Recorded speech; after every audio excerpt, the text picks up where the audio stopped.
Good morning, students. Hello, how are you, beta? In the previous lecture, I have completed 4 principles of fuel. First principle was division of work. Division of work में मैंने आपको बताया था बेटे, whole work of the organization should be divided into small tasks or small jobs, and each small task should be completed by the specialist. तो कार्य के विभाजन में हमने बताया था कि काम को छोटे छोटे पार्ट में, छोटे छोटे टास्क या जॉब में डिवाइड कर देना चाहिए और हर छोटे काम को हम स्पेशलिस्ट से कराएं तो इससे हमें स्पेशलाइजेशन के बेनिफिट मिलेंगे. Means the quality of work will be good and there will be efficiency in work. Okay बेटे. सेकंड प्रिंसिपल हमने डिस्कस किया था बेटे, अथॉरिटी एंड रिस्पॉन्सिबिलिटी. अथॉरिटी और रिस्पॉन्सिबिलिटी का मीनिंग करना आपको बेटे. And then according to Fayol, this principle means that there should be proper balance between authority and responsibility. Means कि पावर जो हैं वो काम से ज़्यादा नहीं होनी चाहिए. अगर पावर ज़्यादा होगी, अथॉरिटी ज़्यादा होगी, रिस्पॉन्सिबिलिटी कम होगी तो वो मिसयूज़ हो सकता है on the part of manager और any part of the employee. अगर रिस्पॉन्सिबिलिटी ज़्यादा होगी, पावर्स कम होगी तो काम ही नहीं हो पाएगा. तो for efficient work done, Fayol suggests that there should be proper balance between authority and responsibility. Okay बेटे. Then next third principle was discipline. Disciplines में मैंने आपको बताया था बेटे, यही 3 आपको जो लाइन हमने अंडरलाइन की थी वही आपको लर्न करनी है. According to this principle, Fayol suggests that discipline requires good superior at all level. कि सभी अधिकारी अच्छे हों. अधिकारी अच्छे होने का मतलब है कि वो भी नियमों की पालना करें जैसा कि वो अपने सबॉर्डिनेट से करवाना चाहते हैं.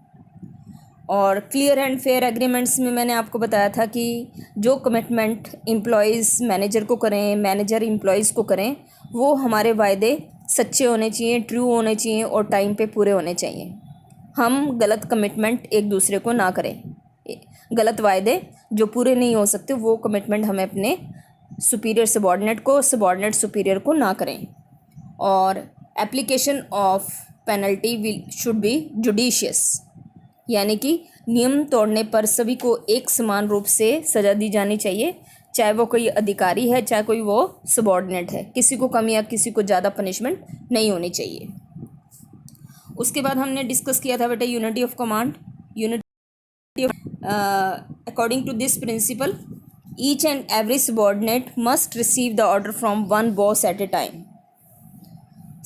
कर्मचारियों को उनके कन्फ्यूजन को और उनकी अवॉइड करने के लिए और इनकी एफिशिएंसी को बढ़ाने के लिए Fayol सजेस्ट दैट कि हर कर्मचारी को, सभी कर्मचारियों को एक समय में एक ही अधिकारी से आदेश मिले. तो this is known as unity of command. And today we will discuss the next principle, unity of direction.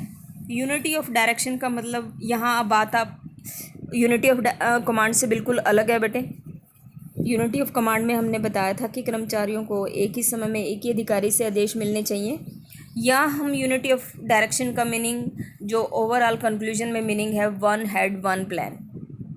पूरी ओवरऑल इंस्टीट्यूशन जिस के सेम ऑब्जेक्टिव हैं, दे should be headed by one boss.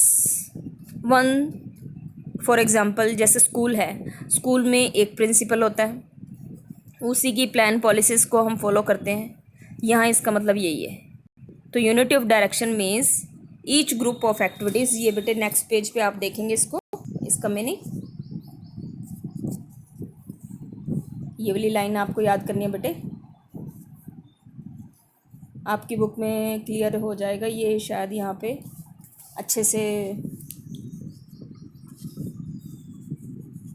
Screenshot मैं दोबारा आपको दूसरा भेज दूँगी बेटे, तो अभी आप देख लें आप इसमें.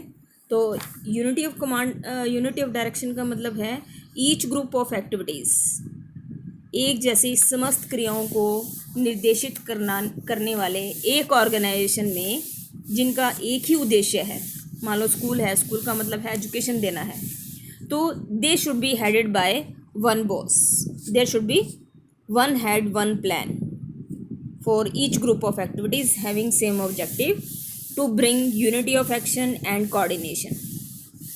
ठीक है, किसी भी ऑर्गेनाइजेशन में यूनिटी और कोऑर्डिनेशन के लाने के लिए फ्यूल ये बात कहता है कि अगर किसी ऑर्गेनाइजेशन को चलाने वाले 2 हेड होंगे तो वो अपनी अपनी प्लान पॉलिसीज बनाएंगे और जिससे पूरे ओवरऑल ऑर्गेनाइजेशन में कन्फ्यूजन हो सकता है।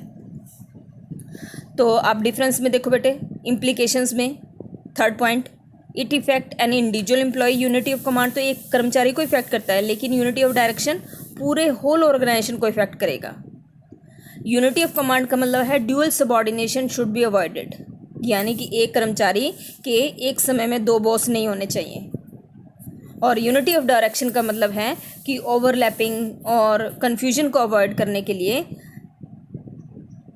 किसी भी संस्था का एक अधिकारी, एक हेड होना चाहिए और उसकी एक समय में एक योजना लागू की जानी चाहिए। ठीक है बेटे, यूनिटी ऑफ कमांड और यूनिटी ऑफ डायरेक्शन का आप डिफरेंस याद कर लेना बेटे, very very important.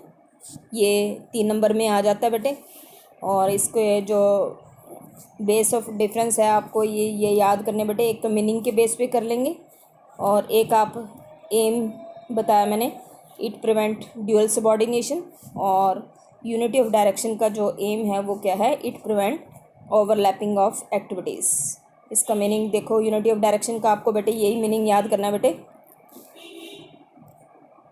Unity of direction means each group of activities, ये मीनिंग आप याद कर लेना बेटे। इसका ये बिल्कुल राइट मीनिंग है, एज इट इज़ आप इसको याद कर लें। इसका मतलब क्या है, each group of activities having same objective, एक संस्था की सामूहिक क्रियाओं का जिनका एक ही उद्देश्य है, मस्ट हैव वन हेड, उनका एक अधिकारी,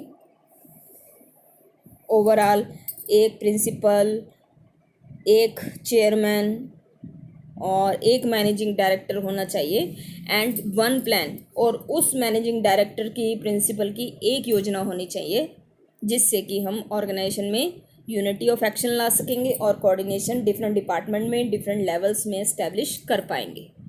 ओके बेटे, see the next principle, that is subordination of individual interest to general interest. यहाँ बेटे आप इसका एक मीनिंग समझें कि एक ऑर्गेनाइजेशन के जो इंटरेस्ट हैं वो इंडिविजुअल एम्प्लॉय से बिल्कुल अलग होते हैं। हर बार इंडिविजुअल एम्प्लॉय ये चाहता है कि मेरे को सैलरी अच्छी मिले और मैं काम ना करूं, और ऑर्गेनाइजेशन ये चाहता है कि हम सभी कर्मचारियों से काम ले लें और उनको सैलरी इंक्रीमेंट ना दें। तो यहाँ इस प्रिंसिपल का मतलब ये है कि जितने भी एम्प्लॉयज़ ऑर्गेनाइजेशन में काम करेंगे वो पर्सनल अपने बेनिफिट को और अपने वेलफेयर को सेक्रीफाइस करेंगे फॉर द सेक ऑफ